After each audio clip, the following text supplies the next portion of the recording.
Kayaknya kita sekantor dong ya. Kita udah kenal dong. Oh ya? Iya dong. Satu lain ini duduk juga kejepit nih, gak enak ini. Ini kan ceritanya gue di sini bukan sebagai sosok. Oh iya. Iya. Oke, gue. Aing host anjir Bang. Anaknya tuh lahir, kita lagi di atas panggung dan kita kasih tahu. Saat itu di panggung Mas Dudi gini kondisinya tuh. Tapi air mata bercucuran. Kalau jam terbang kan mereka tidak pernah jadi pilot. Dan nggak pernah jadi burung juga. Tidak pernah jadi burung juga. Betul. Wow, ini hal yang baru. Hal yang baru.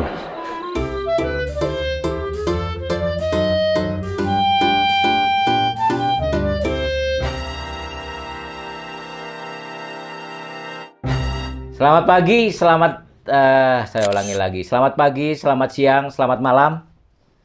Selamat tengah malam, selamat dini hari yang nonton dini hari. Saya Bedi. Kalau sore. Selamat sore. Oh iya. Ya. Selamat sore, saya Bedi di Kilabit Citra. Dah, terus. Satu. Ngomong apa dulu sekarang? Lu siapa? Teman-teman, kata orang, saya adalah orang yang cukup lama di dunia entertainment, cukup lama di dunia pertunjukan musik terutama, dan itu juga kata orang. Tapi saya merasa bahwa saya masih harus banyak belajar dengan orang yang lebih muda, dan kebetulan yang saya hadirkan di sini adalah, dan ternyata bukan orang muda, dia sudah tua. Ini adalah Henry Bangun. Henry Bangun. Woi. Dia orang Batak yang kelamaan di Bandung. Jadi Bah, Sundanya hilang bah gitu ya. tak kentara sudah. Dan dia adalah seseorang yang mungkin dari setengah hidupnya juga berada di dunia entertainment. Dia pernah bekerja di sebuah klub, pernah jadi artis manajer di beberapa band. Kita tanya langsung aja, Hen. Oi. Lu pernah megang grup apa aja, Hen? Salah yang di sini. Ngantuk. Gimana, Hen? Iya. Kalau itu ngantuk. Gini loh. Kalau ini daun, Hen. Hen, di grup apa aja, Hen? Waktu di Bandung pegang grup, orang bilang tuh indie lah gitu. Indie. Namanya T-Band dulu. T-Band dia reguler di beberapa kafe di Bandung. Sampai akhirnya tahun lupa ya, pokoknya 2000 berapa lah gitu, 2000 apa 2001 pindah ke Jakarta. Akhirnya dipercaya untuk handle The Groove, band The Groove dulu gitu. Kita sekantor dong ya. Kita udah kenal dong. Oh ya? Iya dong. Satu lain ini duduk juga kejepit nih, gak enak ini. Iya. Dibalik dong. Jangan gitu-gitu banget. Kita tuh waktu itu satu kantor. Satu kantor? Karena Tadi gue lupain. karena dulu gua nggak begitu, tapi begini. Wah, Baru ngantuk. Nah, jadi pas lagi tahun 2001 akhirnya karena The Groove kantornya di bawah kantor manajemen namanya Blitz. Oke. Gue masih inget ya, Blitz Artist Management saat itu, di mana di situ tuh ada band Kahitna, salah satunya The Groove gitu kan. Akhirnya ya gue ke Jakarta berkantor lah ceritanya. Tapi akunnya itu The Groove kalau kita bilang gitu ya, kalau sekarang ya megangnya The Groove gitu. Nah, berlanjut lah sampai ke Jakarta naik apa tuh? waktu itu jalan dan mundur. Gila, ribet banget. Ya mobil lah. Ya mobil kan. Jadi anak-anak itu bilang, lu mau nggak join gitu? Kita butuh yang personal manager kan. Karena waktu itu kan memang yang gue tahu, lu udah di situ kan, karena Kahitna kan sama satu manajemen. Nggak tahu. Beda. Ini kan ceritanya gue di sini bukan sebagai sosok. Oh iya. Iya. Oke, gue Aing host anjir.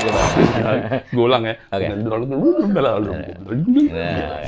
Nah, jadi katanya gitu, kita butuh nih yang personal manager gitu. Oke. Jadi yang benar-benar dedicate untuk The Groove Ya. gitu. Tapi di bawah kantor artist manajemen ya.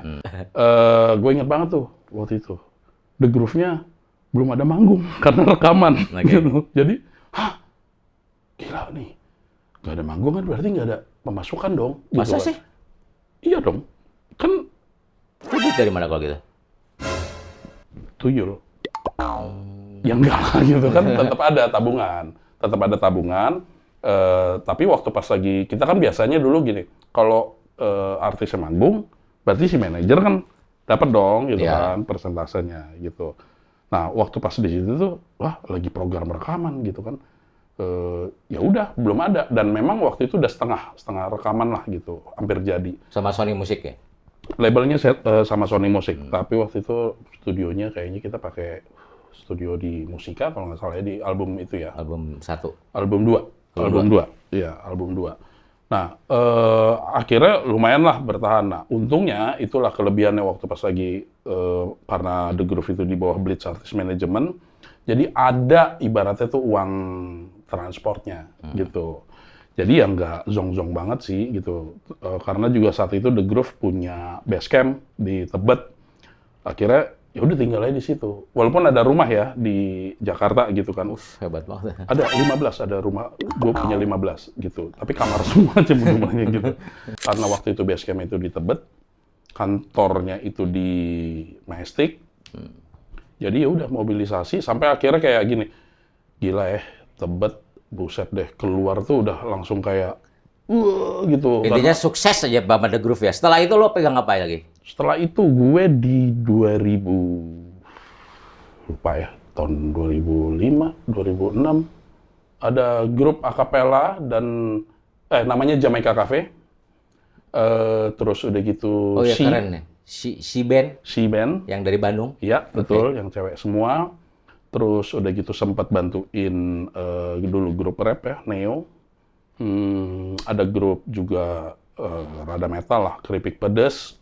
Terus sama bantuin Wong Pitu dulu sebelum mereka akhirnya Wong Pitu pisah. itu yang reguler di kafe juga kalau nggak saya. Betul, tapi saat itu udah nggak reguler karena mereka udah keluarin single kan gitu. Cuman tetap di beberapa event-event corporate lah gitu, Wong Pitu.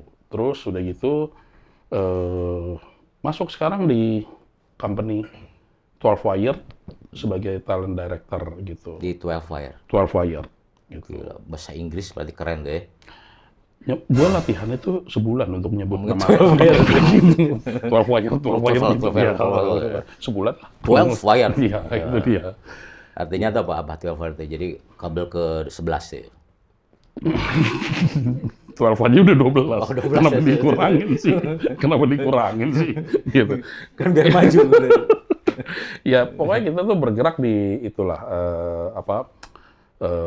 talent development sebenarnya, yang dimana juga ada selain artist management, terus kita ada label juga gitu, kita ada booking agent, gitu, kita ada service PR dan marketing untuk band-band gitu, yang solo atau band lah. Perjalanan lu nih selama sekian, gue bilang berapa ya? 20 tahun lebih kali ya? 20 tahun lebih. 20 tahun lebih ya? 20 tahun lebih ya? 20 tahun lebih lu di dunia entertainment, di dunia pertunjukan musik. Apa yang paling lu rasain, yang lu bikin gedek banget ini artis, anjir nih artis nih, udah tahu lagi begini, mintanya ini, lagi tahu begini, mintanya ini. Ada nggak tuh? Iya, kalau dibilang enggak kayaknya gue bohong ya, gitu. Iya. Karena kan tetap namanya ngurusin orang ya, ngurusin orang.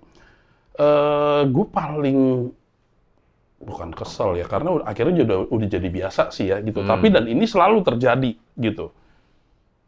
Mood. Karena mood lu nggak bisa diukur. Tapi ada satu statement dari seseorang ketika lu menjadi seorang performer dan lu sudah dibayar untuk tampil, mood lu harus ditaruh di belakang karena orang udah siap nonton. Setuju. Nonton lu. Setuju. Kan nggak lucu kalau orang gua bayar lu terus lu tampil tapi muka lu wah lagunya lagu rock gitu, mukanya ngantuk. Ya, setuju gue. Gue beberapa kali, jadi gini, bersyukurnya adalah akhirnya harus waktu pas tampil nggak pernah ada yang terlihat. Oke. Tapi masalahnya adalah ada pekerjaan khusus untuk lu mengubah itu. Soalnya kan susah ya, kayak misalnya gini, lu bisa bilang langit cerah itu jadi lo seneng, satu sisi karena mood lo gimana-gimana, lo bilang, waduh bentar lagi hujan nih gitu. Terus iya kan, itu lo gimana gue nakernya. Gitu. Ini sama kayak misalnya pas lagi manggung gitu, ada yang namanya itinerary, ada yang namanya, ya kan itinerary itu ada jadwal selain show itu kan ada preparation-nya gitu. Waktu pas lagi preparation itu, tugas gue kan bukan cuma untuk artisnya, harus siapin timnya juga. Jadi kebayang gitu tektokannya gitu. Terus waktu pas lagi gue berhadapan dengan tunggu belum nih, ya gue tahu bahwa itu maksudnya belum mood gitu. Gue harus ada mengencourage lagi untuk hal-hal yang sebenarnya bentar anjir ini kan itinerary-nya abis ini abis ini gitu. Ada satu yang ngomongin tentang mood di pertunjukan itu adalah ini pengalaman gue pribadi, teman-teman, bahwa itu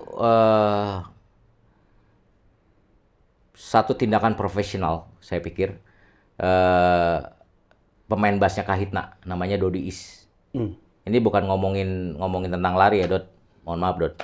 Ngomongin tentang... Emang dia lari ya? Pelari, sama gue. Oh, lu iya kelihatan. Ngomongin waktu itu, kalau nggak salah itu kejadiannya di Padang. Marsha itu anak pertamanya Dodi, baru lahir. Sementara Dodi anaknya lahir, kita lagi di atas panggung dan kita kasih tahu. Saat itu di panggung Mas Dodi gini kondisinya tuh, tapi air mata bercucuran. Tapi saya saya salut lah tindakan profesionalnya Mas Dodi dalam kondisi seperti itu.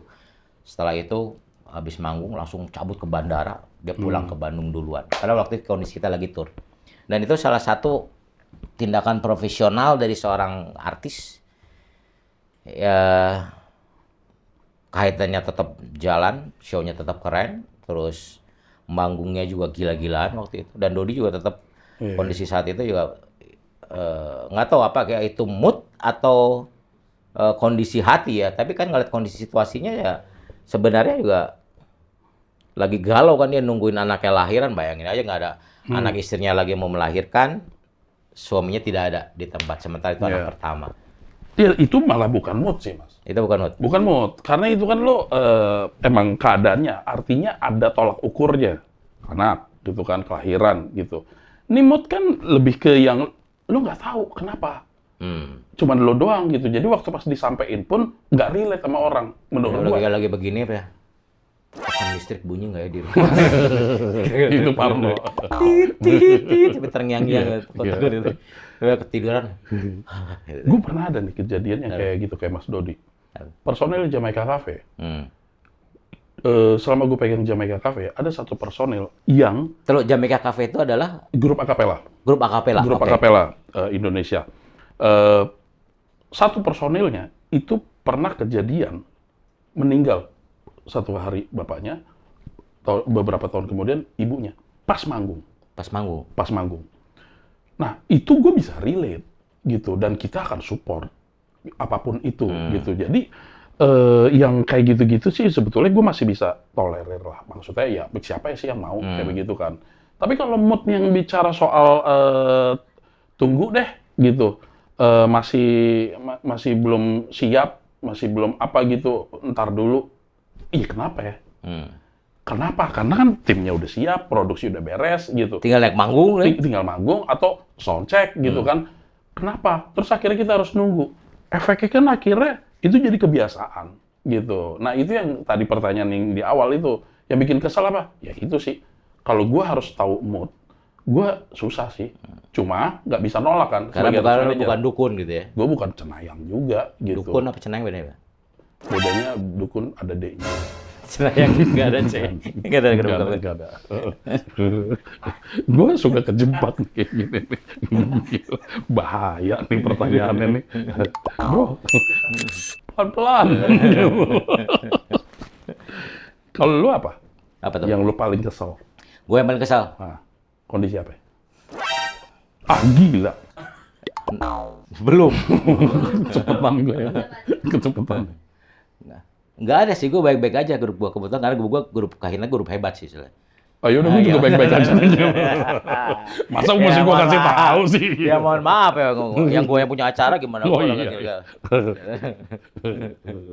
Tapi Kak Hitna so far sih artinya bahwa dalam kondisi mood itu tidak pernah ketemu sih case yang bahwa aduh gua nggak mood karena ketika ngomong mood itu mereka itu rata-rata ngomongin kondisi di recording session. Ketika rekaman itu mereka bermain tuh mood tuh. Ya. Mood. Itu benar yang dalam satu kondisi ketika misalnya Mas Yofi rekaman atau yang lain rekaman pengen dalam kondisi lampunya gelap total. Oh ya.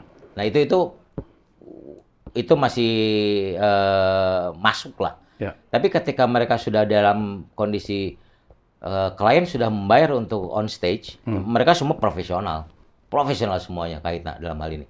Jam terbang, Mas. Udah apa? Itu mah jam terbang. Bukan jam terbang, itu berpengalaman. Kalau jam terbang kan mereka tidak pernah jadi pilot. Dan nggak pernah jadi burung juga. Nggak pernah jadi burung juga. Betul. Wow, ini hal yang baru. Hal yang baru.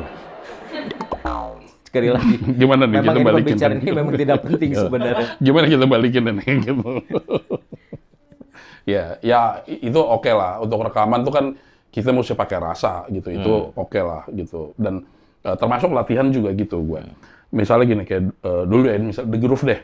Itu kan personilnya kan satu gerombolan banyak kan, sama kayak Kak Hitna gitu. Jadi waktu pas lagi latihan dulu nih, pas di awal-awal gitu kan, ya namanya juga awalnya tuh band indie deh kalau anak sekarang bilang ya gitu di Bandung. Studio latihan tuh kan patungan kan, dari patungan terus udah gitu dari Wangkas gitu. Waktu pas The Groove ini kan levelnya kan berbeda lagi kan, karena udah level nasional. Gitu pas latihan juga harga studio juga beda di Jakarta kan. Iya. Terus udah gitu satu shift tuh dulu gue inget masih 3 jam. Jadi ada satu shift tuh hitungannya 3 jam kalau studio latihan. The Groove ini kan anak-anaknya kan dari sisi musikalitas tuh kan gokil ya. Bagus mereka. Terus udah gitu waktu pas lagi latihan katakanlah jam 4 sampai jam 7 gitu kan. 3 jam. Tuh awal-awalnya gue gini, panik. Jam 4 kok belum mulai. Udah ngumpul nih. Belum mulai gitu. Terus ngobrol gitu sampai akhirnya baru jam 6:30 baru latihan. Kan gue ya sebagai manajer gini, buang duit lu. Gue mesti tambahin nih gitu. Studionya. Dan gue selalu tenang kalau ternyata totonya ada yang ngisi. Jadi udah, gue gak ada beban kan.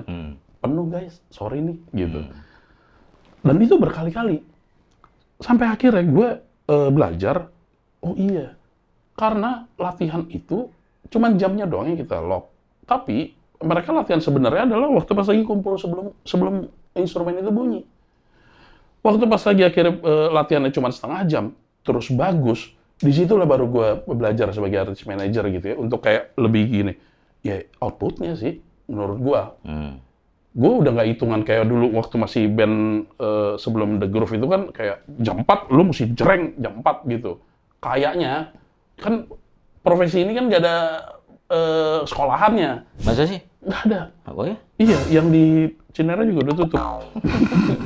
Emang nggak pernah buka. Nggak pernah buka. Nggak ada muridnya gitu. Jangan gitu dong, ini gue susah balikin ini.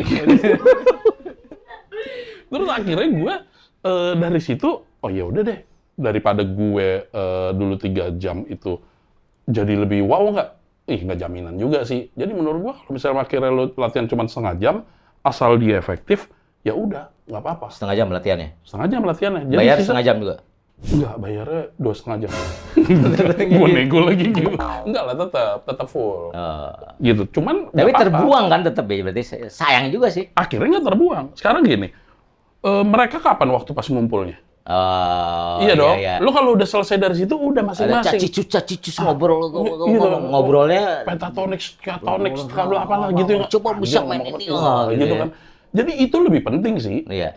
Terus akhirnya mereka langsung pas latihan keluar semua apa yang mereka omongin, terus bagus.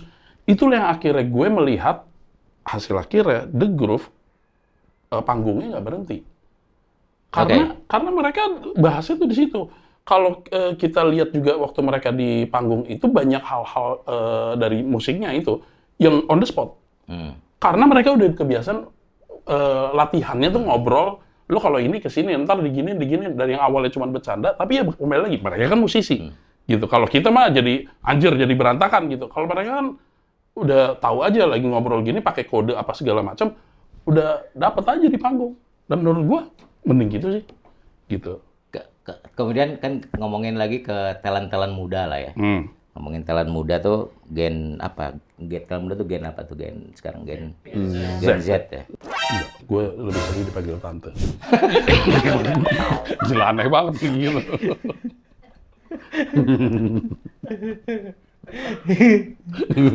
Cabut dulu. Cabut pakunya tuh nggak kuntilanak, cabut paku. Kalau kebanyakan pakunya ya, biar bisa buka itu tuh apa? Leak kali. Tapi gue juga suka aneh sih anak-anak sekarang tuh manggil tuh menyamaratakan semuanya om. Ya. Kadang orang yang lebih tua dari gua manggil gua juga om. Jadi ketika lu manggil om, gua harus manggil lu apa gitu. Baginda. Enggak juga Baginda. Susah. Nggak tahu itu anak-anak sekarang yang kadang-kadang juga. Tapi itu makanya nggak buat gua trennya doang kali. Tren doang sih kalau bilang. Kayak Mas. Iya lo kata panggil Mas itu. Mas apa Akang. Tante. Tante. Iya, enggak ya. Kalau ses mah zaman dulu. Iya, ya itu kali ya. Ses ya. Dulu eranya tuh dipanggil ses gitu kan. Sekarang jadi om gitu. Tapi emang iya sih ses perempuan, om mobil laki beda lagi. Iya, kan hari gini. Enggak lah, itu kan cuma tren doang. Tapi iya sih gue dipanggil om terus. Cuma gue nggak pernah dipanggil sama yang lebih tua ya gitu. Kayak nyokap gue tuh manggil gue nama tetap. Oh, hebat banget. Iya, nyokap gue tuh nggak manggil gue. Hebat banget, gue nggak nyangka loh. Iya. Biasanya. Ini gue kasih tahu. Kalau gue dipanggil nyokap gue. Kirain disiul. Gitu. Gak lah, itu om. Gua udah bisa menerima lah. Gua dulu gitu kan, om, wah kenapa sih? Emang kayaknya gua udah tua banget apa gitu ya. Gitu. Ternyata enggak sih, emang semua panggilannya om. Lu tuh memulai karir ini dari kapan? Siapa gua? Jadi artist manager. Lu enggak kan, lu kan tadi udah bilang kan, memang lu dikenal tuh tokoh lama. Oh pasti itu mah. Pasti, harus sombong. Pasti. Iya kayak era-era Soekarno kan juga tokoh lama sebenarnya. Gitu. Ya waktu Bung Karno, pestanya Bung Karno, ya gue udah di situ, udah hadir. Oh, lu hadir di situ ya? Lu tim sosmednya kalau nggak salah. Aneh banget. Ya lu dari tapi kalau zaman Bung Karno ada sosmed, keren juga sih ya. Wah gila sih. Keren ya? Gokil sih, bener. Ada pet kali ya, pet. Anjir, pet zaman dulu. Apa satu lagi? Friendster. Oh anjay, Friendster keren. Lu pernah punya Friendster? Pernah. Aktif lu di Friendster? Aktif. Kok kita nggak pernah temenan sih di Friendster dulu? Karena itu kan udah kaya. Lu pilih-pilih orang. Oh iya. Udah kaya. Jadi bisa membuka di mana aja. Gue dulu tuh ngeliat lu gitu, wah gila nih. Artist manager ini apa, nasional nih. Asik, gitu. Nasional. Iya. Dulu tuh Bijis ya kalau nggak setua itu kan. Bijis. Bijinya banyak. Banyak. Bijis. Iya. Iya, tapi lu dari kapan? Lu mesti jadi gini, dulu dong. Pertanyaan itu sejak kapan ya? Sejak pertama Kahitna muncul sih. Dari Bandung tahun 89 lah lebih saya dari mungkin dari zaman SMA kali ya. Saya udah bantuin Mas Yofi itu di Bandung. Waktu zaman sebelum jadi namanya kata orang manajer lah. Saya bantuin ngangkatin keyboard gitu ke Mas Yofi. Main piano di Hotel Homan. Masih ingat ya gue? Oh iya, Savoy Homan. Yofi main piano. Dibayarnya kalau nggak salah sekitar 100.000 apa 150.000 gitu. Satu band? Yofi sendiri main piano. Dari sore sampai malam. Dapat jatah nasi gorengnya 2. Satu Yofi sama satu gua. Sama orange juice aja. Tapi itu angka segitu tinggi loh. Gede waktu itu. Karena Savoy juga kan. Savoy. Gitu, Hotel Bintang 5 kan. Dari situ bergerak terus. Sempat kerja di Rasi FM. Oke. Kemudian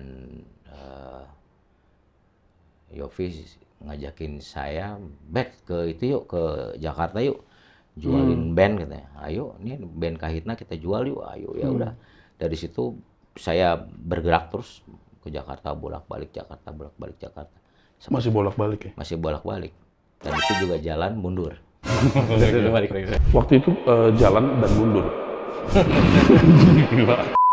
Nah, itu ya akhirnya berhasil sih, alhamdulillah. Karena bagaimanapun juga yang saya sepakat dengan namanya kerja keras itu ya akhirnya membuahkan hasil sih. Ya. Ya karena mau nggak mau kan saat itu kan, ya belum ada internet juga belum ada kan, belum zaman email-emailan juga kan saat itu. Belum ada. Masih fisik ya, mesti nganternya langsung gitu Langsung. kan. Ya. Telepon masih koin atau di warnet. Wartel. Wartel. Tuh, gue penasaran deh. Kalau misalnya kayak sekarang kan kita karena udahnya era digital kan, jadi kan banyak juga yang perlu tahu kan. Dulu tuh ngasih demonya tuh apa? Kaset ya? Kaset. Dulu demo tuh pakai kaset. Ya. Ngerekamnya di mana? Ngerekamnya di Walkman. Nggak, Atau pakai maksudnya tip di studio enggak, atau? kalau demo bikin demo itu pakai tip kompo yang ada mikrofonnya aja lah. Terus dia nyanyi begini. Gitu. Jadi benar-benar cuman paling bisa cuman beberapa instrumen doang kan. Kahitna kan banyak soalnya. Ya, enggak cuma lagu dasar doang, basic aja. Cuman ada ya mungkin satu instrumen karena cuma satu track. Oke. Ya di mini kompo gitu. Ya. Terus direkam tuh di kaset, bawa fisiknya Masukin ke produser waktu itu. Taunya si produsernya dari mana? Apanya? Lu tahu produsernya siapa gitu, kemana? Kan belum ada tuh database. Ya kita jualin waktu itu dibantu sama Mas Ben sih, sama almarhum Mas Ben Sleo sama almarhum Edi Susilo. Kita kesini nih, ke produser ini. Akhirnya paling cocok di Musika. Oh, oke. Sama ketemu sama Bu Acin. Sampai hari ini legend sih beliau. Gila ya. Iya, dari awal ya. Dari awal kali sampai sekarang. Gila, berat banget guys, zaman dulu tuh. Ya. Ongkos juga kan. Iya. Jakarta Bandung tuh kan nggak yang 50.000. Jakarta Bandung sekarang berapa? 2,5 jam, 2 jam. 2 jam setengah. Kalau dulu bisa sampai 5 jam. 5 jam. Kalau kita berhenti itu bisa sampai 6 jam. Berhenti makan. Jalan mau lewat puncak bisa naik 4848 kalau mobil umumnya tuh, travel itu. Ya. Berhentinya di kayak sekarang tuh ininya deh ya, City Trans. City Trans, ya. Jadi nyebut brand nggak apa-apa ya? Nggak apa-apa. Udah kesebut. Awas. Iya. 4848, gila tuh. Hen, Yo. perbandingan memanage talent artis di zaman waktu itu sama sekarang kan lu melewati itu semua sampai pada hari ini lu memasuki era-era digitalisasi. Kerjaannya sama nggak sih? Kan kalau dulu kan lu pegang semua sendiri tuh. Belum ada sosial media sih waktu itu kan. Lalu sekarang harus ada sosial media, harus ada yang range sosial medianya artisnya, campaign-nya, apanya. Kalau beda nggak sekarang sama dulu? Pasti beda, tapi akhirnya gue ngelihat gini, waktu pas lagi dulu, yang masih dulu aja, itu juga ada perbedaan dengan waktu pas lagi era 80-an kan. Kan waktu itu berarti akhir 90-an kan ya. Itu ada penyesuaian juga dari yang era 80-an, kita sebagai artist manager, masuk lagi tahun 2000 gitu, pas lagi sekarang itu, udah eranya digital, mau nggak mau tuh kita harus beradaptasi lagi. Nah, yang harus disesuaikan adalah gue harus belajar nggak berpikir old school, karena harus bisa nerima gitu. Sekarang eranya adalah era sosmed misalnya gitu. Nah, tapi tugasnya manajer apa sih? Kalau dulu ngerjain sendiri karena nggak ada orang. Kalau pas sekarang sih akhirnya paling nggak tahu siapa yang bisa. Itulah tugas manajernya sebenarnya. Nggak harus lo kerjain sendiri gitu.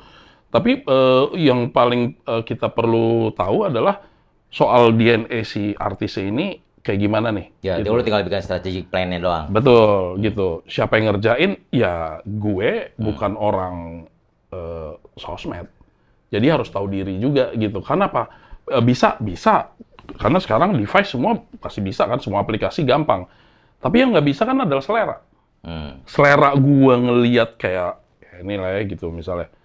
Anjir, dulu kalau foto blur mah gue hapus gitu. Fotonya pas kemarin-kemarin itu kan sempat Ada tren blur. Iya, tren blur gitu. Hah, gitu kita dulu masih film ya.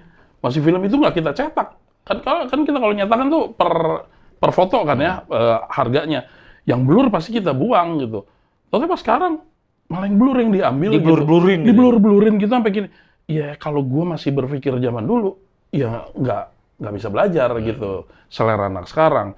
Nah, kalau misalnya kayak perbedaannya, gue masih bisa di tahun ini pun juga masih kita urus pekerjaan ini kan karena harus beradaptasi sebenarnya.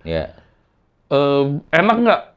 Ini kan balik lagi ke selera. Kalau selera gue bisa bilang nggak enak. Kenapa ya? Karena bukan untuk gue pribadi. Tapi kalau sebagai pekerjaan artist manager, ya harus dijalanin sih. Gitu. Karena memang tergantung marketnya kan. Ketika bikin strategik dari si talent itu sendiri, lu tahu marketnya kemana, lalu kita harus tahu sosial medianya seperti apa. Betul. Lalu apa? Kita mau nembak kemana? Dari urusan warna ya. Ya jujur gue secara umur gue udah 55 tahun ini, sama anak sekarang warna itu membuat gue bingung. Tren warna itu sekarang harus begini mas. Buat gue, warna apa bedanya sih warna merah zaman dulu sama sekarang kan sama. Tapi enggak mas, beda warna situ. Akhirnya ya bukan faktor tidak mampu, tapi lebih pada refreshment sih. Kalau gue refreshment ke anak-anak muda memberikan kesempatan untuk bergerak lebih bebas dia. Kan tapi yang jelas ketika market, kalau ngomong contoh artis gue adalah Kahitna gitu. Kahitna marketnya adalah dari A, B, C, dan sedikit D lah mungkin dia. Kemudian juga, nah itu mereka tuh punya data mengenai itu semua. Anak-anak Gen Z ini nih, dia punya data semua. Bahwa A itu senangnya warnanya apa, B itu senang warnanya apa, C itu senangnya warnanya apa. Dan itu menarik buat gua. Dan ketika sebaran informasi ya yang diberikan sama data itu juga, mereka tuh sudah punya semua. Bisa beli di sini dong datanya. Kita dulu kan masih pakai Asian Nielsen untuk survei dan mengetahui bahwa brand kita ini seperti apa. Tapi ternyata anak sekarang lebih hebat kalau gue bilang. Mereka lebih bisa memahami satu kondisi pasar, satu kondisi brand, dan dia bisa memetakan itu semua menjadi sesuatu yang lebih kuat gitu untuk kedepannya. Ya, gue juga gitu sih, kayak warna dulu kan gitu doang ya, merah ya udah satu gitu. Ada atau mungkin kita buta warna gitu ya. Enggak lah. Tapi sekarang kan tuh kayak banyak banget gitu ya. Terus juga kayak belum lagi tone color-nya untuk di sosmed IG sama TikTok juga harus berbeda gitu karena naon sih apaan sih gitu. Kita kan era Friendster gitu, cuman itu doang. Ya tapi emang perbedaannya satu lagi sih. Kalau gue di posisi gue adalah melihat dari kesiapan di panggung. Nah, memang untuk kalau zaman dulu kan benar-benar harus teruji kan gitu. Jadi ya itu yang bikin mateng. Karena cuman itu doang untuk jadi patokan orang pas manggungnya. Kalau sekarang kan karena era digital, media sosial gitu, jadi bisa di-create, bisa di-retake, bisa di apapun itu gitu. Cuman masalahnya apakah sama seperti waktu pas mereka manggung. Nah itu sih sebenarnya yang ada perbedaannya.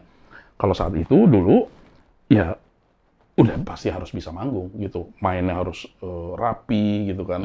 Nah itu kali yang tantangan kalau misalnya era sekarang gitu. Kalau era sekarang ya karena bisa di-create di sosial media sih sebenarnya. Hen, Yo, mau sampai kapan di balik artis? mau sampai kapan? Menarik nih pertanyaannya. Kan nggak ada pensiun kan? Nggak ada, benar. Gua selama masih napas kayaknya gitu, terus sama masih bisa nyambung ngobrol. Kan patokan umur susah ya. Tapi kan kalau misalnya masih bisa nyambung gitu, gua Nyambung apa? Rokok? enggak dong gitu.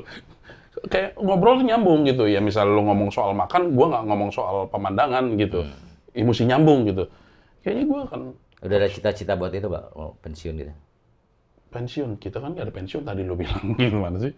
Nggak ada lah. Cuman gua akan bisa melakukannya tidak hanya di kota besar. Itu yang gue tahu. Mungkin akan pindah ke kota yang lebih gue suka.